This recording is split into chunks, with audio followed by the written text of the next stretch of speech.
Blog Talk Radio. Welcome to the Institute for Personal Development, Kriya Yoga Ashram, where total consciousness is the new frontier. Kriya Yoga is union of the individual with the divine. Join us as we explore the practices to initiate this process. Good morning. Welcome to the Voice of Yoga. Let's talk consciousness. I am your hostess, Lisa Winton. With me, Kenny Toy, also known as Swami Jayananda, founder of the Institute for Personal Development, located here in Hampton, New Hampshire. Good morning, Swami. Thank you for being here today. How are you? Good morning. I'm doing pretty good today. How about you? Well, I'm doing great today, too. Thanks for asking, and I want to thank you all for tuning in. Today on the Voice of Yoga, we will talk about some of the confusion experienced when spirit is perceived through a material lens. In this show, we will discuss the term salvation and what it means to be saved by being invested in divine truth. Listen as we explore the difference between a material-based value system against a spirit-based economy. Can all scripture be advising humanity to do the same thing? Welcome to the Voice of Yoga. We are talking consciousness. Join the Kriya Yoga Spiritual Advance to get the light in your soul and become invested in truth. So I see the title of today's show is Jesus Saves, but Moses Invests. What do we mean by that title? Yeah, I grew up in a neighborhood that had a large number of Jewish families, and seeing the different belief systems at work, growing up with different values, and one of the biggest differences we would say is Jesus saves, but Moses invests. And I thought it might be a good topic for today's show because the Christians saved their money in a bank where it was safe, maybe for a rainy day, but the Jewish families would say, for the first half of your life, you work for your money, and the second half, you let your money work for you. I saw that as an upgrade from saving, but of course, this is not what Scripture is talking about. And I looked up the word salvation.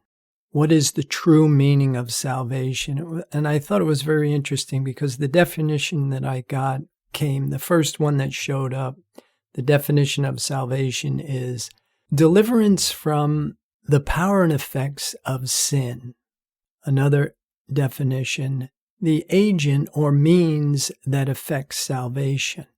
And then what I thought was really interesting was the third one was a Christian Science definition, and it said the realization of the supremacy of infinite mind over all, bringing with it the destruction of the illusion of sin, sickness, and death. That's the end of the quote.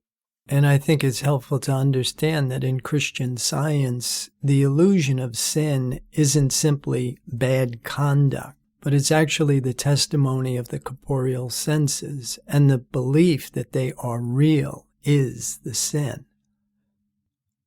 So I think it's really interesting that first definition that you gave for salvation, deliverance from the power and effects of sin. That phrase, power and effects of sin, I thought was really telling. Can you talk to us more about what is sin and what do we mean by power that it might have? Yeah, well, in divine science, sin is missing the mark. It's the belief in something that isn't even there. And the power that it seems to have, it only gets from belief. Because in divine science, the only self-existent power is spirit, which is absolute goodness, absolute harmony, the power of one. But the minute we drop out of the belief or the understanding of the one into the belief in two powers or the many, then we're in this cycle of death and rebirth. It's material law. It's the law of karma. What we put out is what we get back. And so when we're in this false belief system, that's the sin. We're missing the mark, which comes from the understanding of the one perfect divine life. In the opening, we said that we were going to talk about some of the confusion experienced when spirit is perceived through a material lens. Is that what we're talking about when we're talking about the illusion of sin? Yeah, that's exactly right. In the Bible, Paul calls it the glass darkly. And in that writing that David Keaston did, I'll read it. Mary Baker Eddy recognized mortal mind's nature as wholly hypnotic, deceptive mesmerism. She recognized that what we perceive as matter through the physical senses actually points to the real, the present divinely spiritual fact. It is mortal mind which presents the counterfeit. End of quote. Mary Baker Eddy figured this out reading the Bible when she read Genesis 1, which is what we call now the divine creation. God makes everything, and everything is very good. Then when you get to Genesis 2, there's a mist that comes over the earth, and then there's this secondary creation. And this secondary creation is what she also refers to as the dream of Adam, or the Adam dream. It is the mental material counterfeit. It's the concept about the divine creation. And that's what's not real. That is what is illusory. Now, what we call mortal mind, or Paul called it the carnal mind, is what recognizes the mental, material thought stream. But what it doesn't perceive is the spiritual creation, which is right there. And so the more you study this and the more you use some of the terms in the Bible like repent and translate that to mean think differently, understanding that there's a difference when we're living out from our 5 material senses as opposed to perceiving things with our 7 spiritual senses. One perceives the false mental concept, the counterfeit, and the other one perceives the truth, the divine creation. And the idea of salvation really is a method or a means of us not falling for the mental concept, the counterfeit, and being able to be a faithful witness to the divine creation. Let's talk more about being a faithful witness. What does that entail exactly? Well, from my understanding now, it means you deny the testimony of your senses. The information that's coming in through your material senses, you now recognize that it is not the divine creation. And it doesn't matter whether it is good or bad. Anything that appears in the material senses is considered false or unreal or error. And instead of reacting to the testimony of the senses, now you are a witness for the divine creation, which is right here, right now, but it doesn't report in the material senses. But like we say, when we stop thinking with our material senses and we make our mind an avenue of awareness for the invisible, intangible omnipresence, then in that silence and in that stillness, this divine creation will begin to reveal itself to you. It will illuminate your thought. This isn't guesswork. Spirit is a demonstrable principle. But if we continue to form thoughts and opinions based on the information that's coming through our material senses, then we will not have sensitivity or awareness for the divine truth. It creates an interference pattern. But once we stop thinking and we start knowing, in that silence and in that stillness, then we let divine mind express itself through us as us. So if we're talking about being saved and investing in divine truth, what you just described, is that what you would also explain what being saved means? Yes, I think that's exactly what it means. And then what we want to start to unbox is, what does that look like when I'm doing it? Because it doesn't happen in the way that we might materially think it does. It's not like God is a power that comes over and saves us from all of this sin, sickness, suffering, war, disease. It's more like we awaken into the truth. The mental material universe is only a mental image. It's not real. It's not there. It only appears to exist outside of yourself. The other term that they use for this would be awaken, or in Revelations, come out of her, where we come out of this belief. We come out of this mental universe that isn't backed by the divine creative principle. Swami, it sounds like we as individuals have to do something to have this investment in divine truth. If so, what does it look like?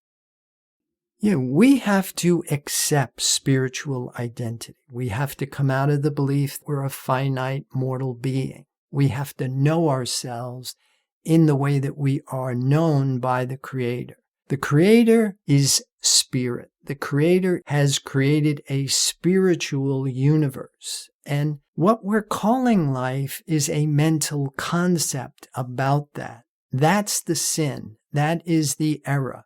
And as long as we believe what is perceiving in our corporeal sense mind, we're in the trap, in the cycle of death and rebirth. Now, once we give up the belief we are finite mortal beings with a physical form in a location, then we accept spiritual identity. And what does that look like when I accept spiritual identity? Because one of the things we know is that you can't put an infinite mind in a finite form. Or as Mary Baker Eddy writes in Science and Health with Key to the Scriptures, page 309, I'll read it. The science of being shows it to be impossible for infinite spirit or soul to be in a finite body, or for man to have an intelligence separate from his maker. End of quote. Swami, so how do we know if we're actually thinking right? Like, how do we know if we have this infinite spirit within us, or if we're operating from this finite mortal selfhood?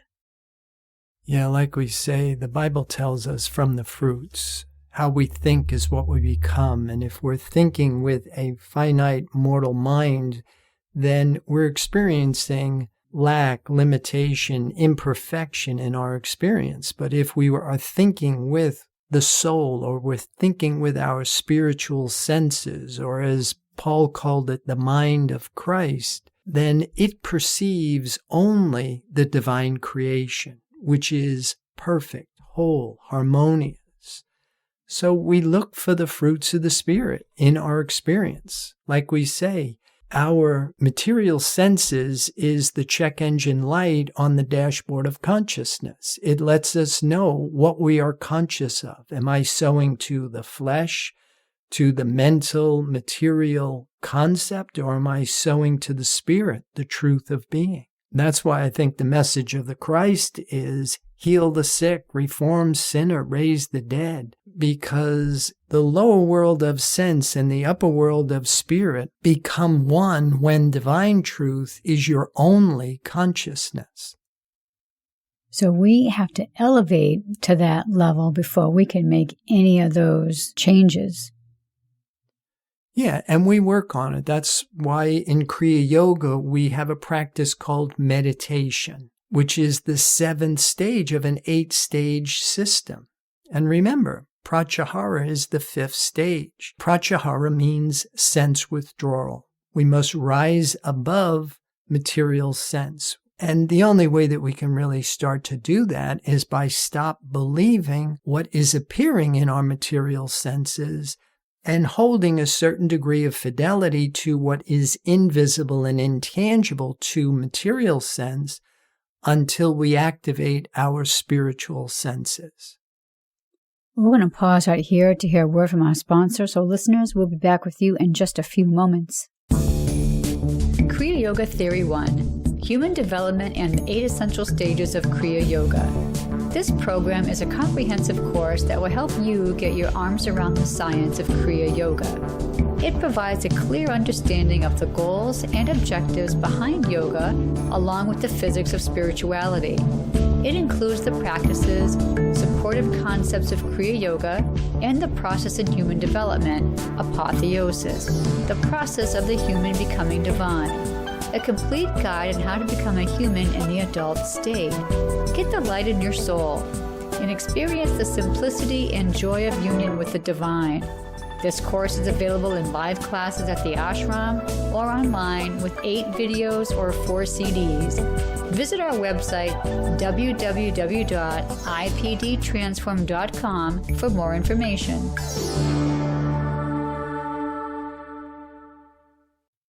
Welcome back. For those of you just joining us, you're listening to The Voice of Yoga, and we are talking consciousness. So we've been talking about illusion, and so I guess I'm under the impression that everything that I see and hear and experience is an illusion. So how do we overcome that to get to this living and of this divine truth? Well, I think for me it starts with recognizing it. I really like what it said, and I think this might have been in the Tibetan Book of the Dead. Being awake, being asleep, being alive, and being dead, there's no difference. And at that level, all we're experiencing is our own thought form. And once we come out of thought into spiritual understanding, which is the only true reality, it's the only thing that is real, spirit, the one perfect divine life. But as long as we believe in the testimony of the senses, the images, we're in the trap. And I think it begins when you start to question what we're calling life. As you start to grow old, there's always things that are happening that we're always saying, I don't believe this, I don't believe this. You get to the point where you see the truth in what you're saying. I don't believe this is happening to me.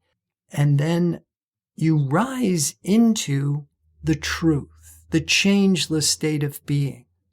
I remember as a kid, my mother used to tell me, as she got older, she didn't feel any different than she did when she was a little girl.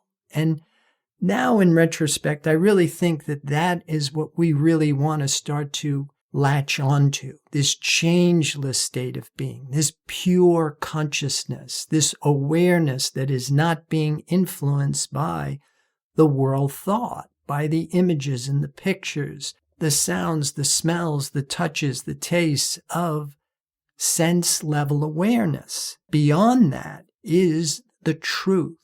I started to get a glimpse studying Buddhism, where they call what is appearing in your senses Maya, illusion. But it really wasn't until I was exposed to the work of Mary Baker Eddy, because she was starting to show me spirit is a demonstrable principle. It's not something that we wait to die to experience.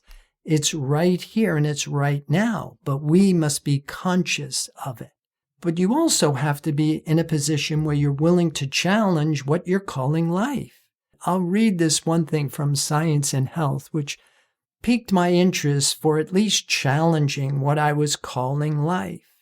And this is page 528, 22 to 24. Beholding the creation of his own dream and calling them real and God-given, Adam, alias Era, gives them names. End of quote. I have another one here. I'll read that too. This is from Christian Healing by Mary Baker Eddy, page 17, 14 to 18. The allegory of Adam, when spiritually understood, explains this dream of material life, even the dream of the deep sleep that fell upon Adam when the spiritual senses were hushed by material sense that before had claimed audience with a serpent. End of quote. I really find yoga physiology helps me understand a lot of these allegories because it works with 3 different levels of consciousness.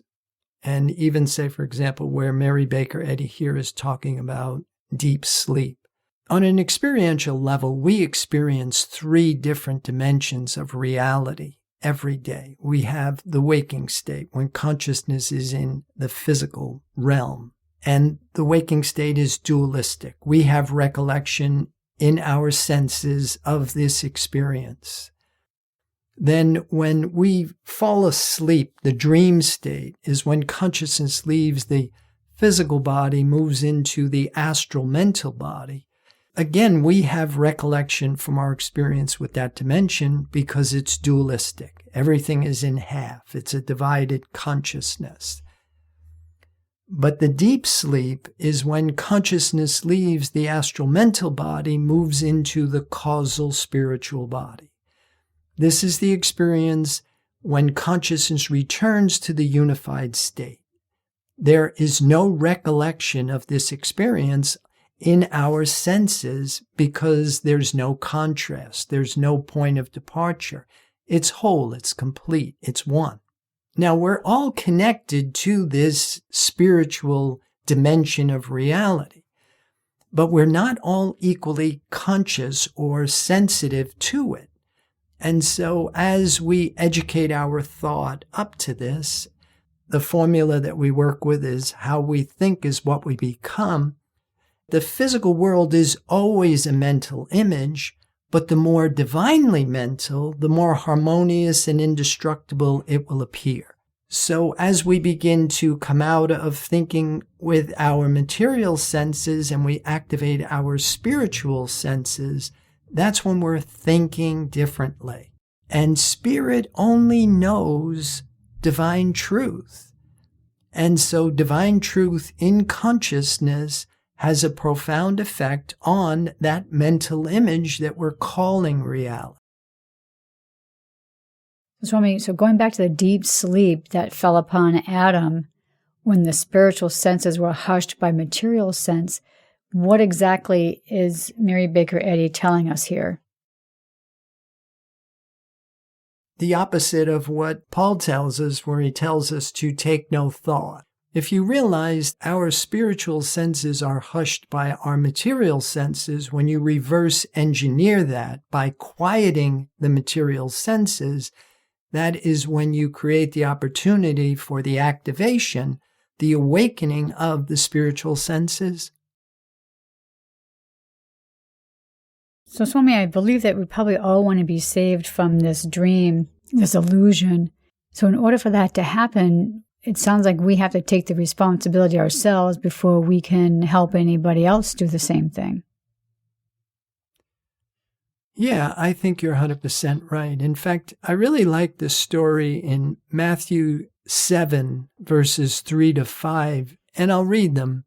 And why beholdest thou the mote that is in thy brother's eye, but considerest not the beam that is in thine own eye? Or how wilt thou say to thy brother, let me pull out the mote out of thine eye, and behold, a beam is in thine own eye?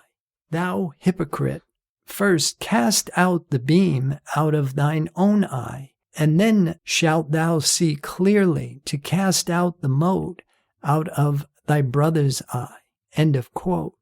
Now, what Jesus is telling us here has little to do with being a hypocrite. He's really saying, stop believing in the testimony of your corporeal senses. And before you try to remove the sense of illusion from someone else, get rid of your own sense of illusion. Stop thinking with the mind that doesn't know the divine truth. What we were saying in the beginning, the confusion that happens when spirit is perceived through a material lens. When we interpret scripture, which is purely spiritual wisdom, as human advice. Jesus is telling us from the level of the Christ, the message of the Christ is heal the sick. Now, you cannot remove sin, sickness, suffering, disease from somebody out there if you yourself have not come out of the belief you are a finite mortal being. We must accept we are immortal and know ourselves to be so in order for us to have the mind that will bring forth the divine image. Swami, according to the title, are you implying that Jesus and Moses somehow are working together? We're looking to be saved from the belief there is a second self. There is something other than the one perfect divine life. In order for this to be experienced, we must be in spiritual identity, which really means there's no Jesus, there's no Moses, there's no me, and there's no you looking for salvation. We do this by letting go of the false belief, which is coming from the material senses, and we lay up treasures in heaven by investing in the invisible, intangible, divine creation, which does not report in the corporeal sense mind. I see we have something from Herb Fitch where he talks about laying up treasures in heaven. Could you read that for us? Yeah, this is from Boulder Creek, Class 6, and I'll read it. I say to you, step out of the body frequently. How? You're not in one. That's how you step out. No, you're not in one. And find the 20 seconds of knowing I'm not in a physical body until you feel it. You know, feel it. I don't mean say it. I mean it registers. And in that second or 20 seconds, when you feel you're not in the physical body, you're in the kingdom of heaven. And there's nothing more to do. All the treasures are there. They're already laid up. You've got to go to heaven. You can't go there in a physical form. You step out of the body concept. That is how you lay up treasures in heaven. And the full infinite rhythm of the Father, which is ever pulsing through itself, filling its completeness with its completeness, becomes your daily bread. It actually appears outwardly as you. That daily bread is the appearance of you in the world, and you're more than an instrument for the Spirit. You are it expressing itself. End of quote. Here, in accepting spiritual identity, our only purpose is to glorify the Creator, to be that place where divine truth expresses itself through us as us. And as Herb Fitch has told us, in accepting and living in the knowledge of the infinite spiritual self is what takes care of what seems to be a personal self. So let's summarize the difference between a material-based value system against a spirit-based economy. Yeah, whatever it is we esteem as being valuable, whatever is important to us, whatever it is that we desire, we long for, we yearn for, what we use to produce the feeling in our body that we feel happy, this becomes the compass that's going to be able to tell you what direction you're going in. Unless we love the Lord thy God with our heart, our soul, our mind, and all our strength, then chances are we have a desire, we have a belief in something other than this one perfect divine life. And there will be consequences as a result. I remember you used to say for years, 3 words, put God first. Yeah, and now we're learning that spirit testifies with deeds, not words. And you will know when you are conscious of divine truth by how it is affecting what is appearing in your senses. And like the Christ tells us, heal the sick, reform sinner, raise the dead. That's your litmus test. That's how you prove whether you're conscious of divine truth or you're still working with the false mental concept. Well, it's that time to start breaking down our show for today. Listeners, be sure to visit the website, www.ipdtransform.com. On the homepage, you see the fading banner Blog Talk Radio. Clicking it directs you to its catalog page. Click on the Products tab, then Online Classes directs you to all the classes that Swami has available. Any other final thoughts about today's show? Well, I would like to encourage people to join the Kriya Yoga Spiritual Advance, get the light in your soul, and become invested in truth. Namaste. Thank you for listening to our program, The Voice of Yoga. I'm Lisa Winton, with me, Kenny Toy, signing off. Have a wonderful Kriya Yoga kind of day. Namaste.